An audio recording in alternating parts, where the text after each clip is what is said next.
last guy was super creepy. Twin Consorts is a very interwoven fight. There are two named bosses that combine in different dynamics based on darkness and lightness phases. Over a total of 4 full phases. Plus, there's these celestial buffs that help us strategically boost our power levels to address certain mechanics. So the fight starts for the first 3 minutes in darkness with Lu Lin plus an occasional Suen. Lu Lin does Moon Lotus, which is a flower on a random location far from the center of the map. And the flower sends out clouds in all directions, which are slow moving, and if you get touched by a cloud, you're put to sleep for 5 seconds.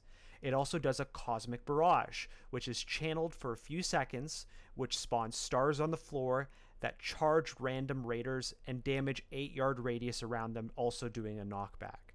This does not target melee players if enough our DPS and healers are out in the space. And finally, Lu Lin does Beast of Nightmares. It does it a few times, and a beast spawns that fixates on the tank. The tank themselves must kill it, and if a healer heals that tank, that healer gets a debuff, corrupting their healing, which adds a stacking dot to them. While this is happening, Suen is going to be casting Tears of the Sun, which is a raid-wide channeled fire damage, as well as Light of the Day, which is an 8-yard radius nuke on random raiders that must be avoided and spread for. So the overarching strat for Phase 1 is that everyone's going to be spread out because of the Cosmic Barrage and the Light of Day, and we're going to avoid clouds from the flower so you don't get slept. The tank swap will happen when there's not a beast mechanic, and a limited number of heals must be placed on that tank so that they don't get overwhelmed by that dot. So it has to be strategically slow, big heals, which reduces the number of dot stacks that get applied onto the healer healing them. And you can dot Suen when he appears for bonus damage. On Heroic, there's a little bit of a difference. Lurkers in the night are invisible in the map during this first phase, and they deal damage to RNG raiders. When Suen has appeared during this phase, on occasion, you can move him over the space to reveal them while she channels the Tears of the Sun ability. When they're visible, you can kill them, and then you can also kill them at the end of the phase when they all become visible. That being said, there's going to be downtime in future phases where we actually optimally kill these ads, so during Phase 1, we don't actually care about these ads. Moving on to Phase 2, which is the next 3 minutes of daylight with Suen, plus occasional Lu Lin, the boss will do Fan of Flames. It's a stacking debuff on the current tank target, therefore a tank swap. Suen does Flames of Passion, which is an RNG raider will be damaged around them, knocking them back, and the boss jumps to apply it and makes flame lines back to the tank, just like in Bastion of Twilight, the fire boss that would draw the line when he jumps to a random raider.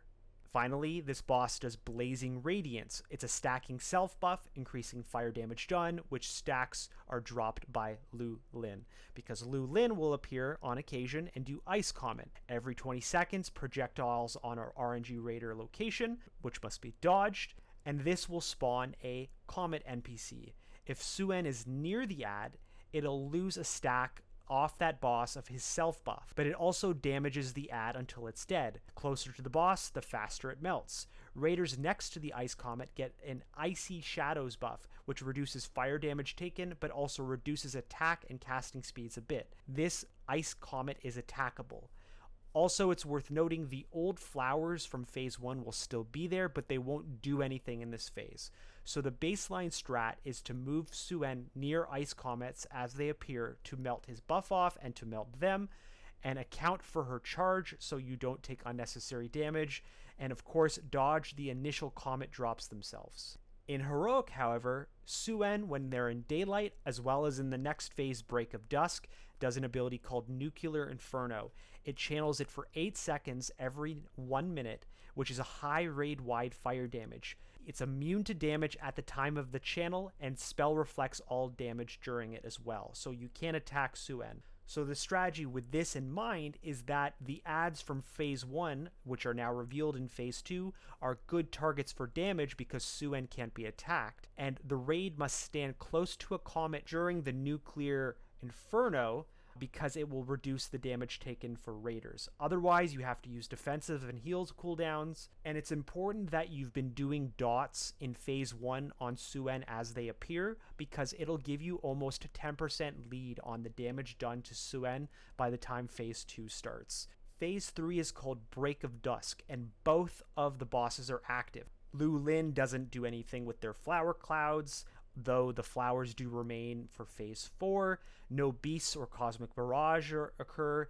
Ice comets do still happen, and an additional ability called Tidal Force happens. Lu Lin will channel this, and it will produce waves of water in many directions. You have to dodge the waves, and you don't attack the boss as the damage is fully reflected, and no damage can be done to the boss. In this phase, Suen doesn't do Fan of Flames or Flames of Passion or Tears of the Sun, but it still does Blazing Radiance and Light of Day. So the strategy for phase 3 is all efforts should be made on killing Suen, as Lu Lin is constantly reflecting and immuning. Lu Lin is an easier phase 4 boss anyways, because, spoiler alert, we choose what the final boss is. So we spread for Light of Day, keep Suen near ice comets, avoid tidal forces, and use defensive cooldowns to mitigate damage as it comes, including those nuclear infernos. So whatever boss we leave up in phase 3 is our phase 4 boss.